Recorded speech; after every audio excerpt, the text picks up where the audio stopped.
antes da gente entrar ali no faixa-faixa, que a gente já vai fazer isso, mas tirar o elefante da sala, né?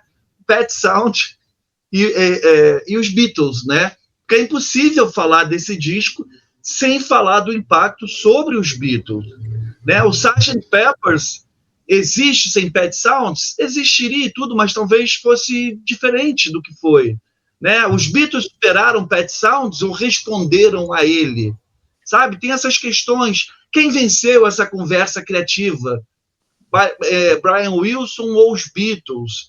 Eu acho que a gente não precisa apontar alguém, algum vencedor e tudo. O que eu fico fascinado é da gente ter essas obras-primas à nossa disposição. Mas se vocês quiserem falar e tudo, se o Pet Sounds influenciou mais artisticamente do que comercialmente, tudo, eu queria que a gente fizesse esse arremedo aqui, né, da questão Beatles e Beach Boys com Pet Sounds, para a gente passar já para o faixa a faixa. E outra coisa, né, o Pet Sounds existiu por causa do Rubber Soul, né? Vamos lembrar isso também.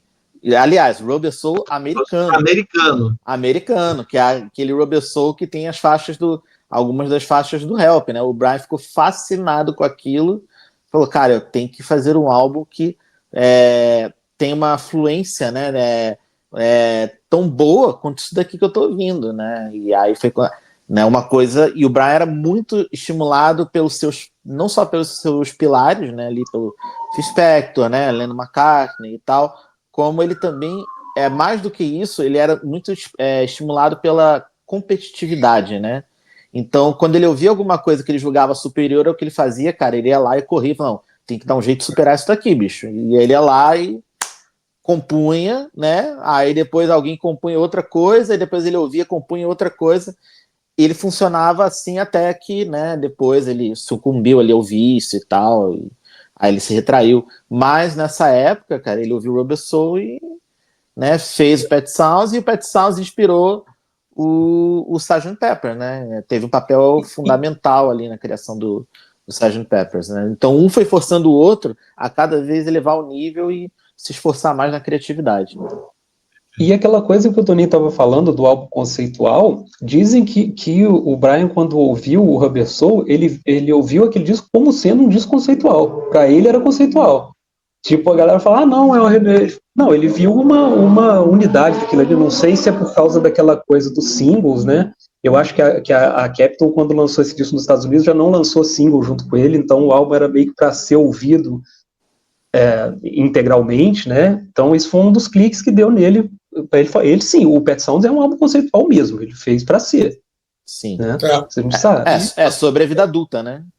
Exatamente. E interessante notar, quer dizer, em momento nenhum aqui eu quero dizer que o que é melhor do que o que, não tem melhor. Porque gosto a gente não discute, tá ok? Para mim, cada álbum tem a sua característica. Eu gosto igualmente de todos eles, ok? Eu sempre advogo isso, tá? Agora, assim, eu tô falando o seguinte, quem veio primeiro, na realidade é o seguinte, o Rubber Soul, do jeito que ele foi lançado nos Estados Unidos, ele tinha uma carinha folk, entendeu? Completa. Então, aquela capa impressionou muito. Ele dava um jeitão conceitual. Se você for passar na Moedor de Carne, você vai ver que ele não é nada conceitual também, é uma coletânea de músicas. Então, o Pet Sounds não. O Pet Sounds é o Brian Wilson. É um disco falando do Brian Wilson. E era para ser um disco do Brian Wilson, e não dos Beach Boys, entendeu? Não é à toa que o primeiro single saiu Caroline No como Brian Wilson, né? É o Wilson. É Brian Wilson. É isso aí. Perfeito. A Susan comentou algo aqui que eu também nunca tinha me tocado. Como a capa do Pet Sound remete à imagem, à paleta de cores do Rubber Soul, né? Nossa, é verdade. O marrom e tudo. É verdade. A laranja na logo ali. Até as roupas, né? As roupas também. Né? Porque os Beatles estão todos com jaquetas assim, marrom, né? E tal. E os Beach Boys você vê. Cor de folk, né? Cor de folk. Uma imagem mais séria, né? Aí você vê a paleta de cores das roupas aqui, né? Preto, acho que o Cal tá de azul marinho, Denis de colete azul também. O Jardim tá com uma jaqueta marrom. Tem a ver, sim. O verde. Tem o verde ali a paleta de cores é muito parecida, né? Da foto. Principalmente. Então é isso. Bem observado. A questão dos Beatles aí no faixa-faixa. Vamos lá. Galera, Beatles é melhor, Beach Boys é melhor. Cada um escolhe o seu melhor e seja feliz, tá tudo certo. Só não tenta impor o seu gosto aos Seu outros. gosto ao outro, é. Todo mundo aqui já tem sua opinião formada e, como o Toninho falou, a gente ama as duas bandas, os compositores e tal, e eu acho isso uma grande besteira, ficar nesse fla-flu. Beatles ou Rolling Stone? Já entrei muito nessa noia já, cara. Não, acho que com a maturidade a gente vai ver que não vale a pena. Pois é, bicho. Eu tô com 41 anos, vou fazer 42 mês que vem, entendeu? Então eu tô num ponto da minha vida, bicho, que eu só quero paz, sabe? Quem quiser gostar, goste, quem não quiser não gostar, paciência.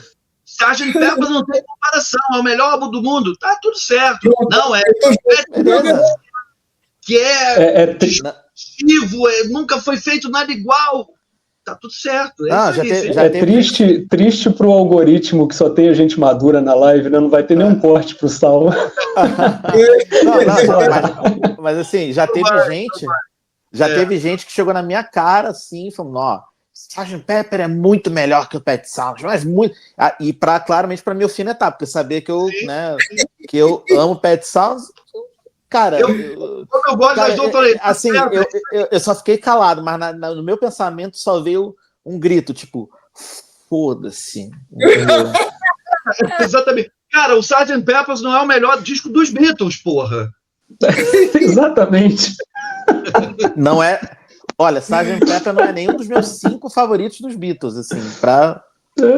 O Abbey Road é o Sgt. Pepper dos Beatles. Porra.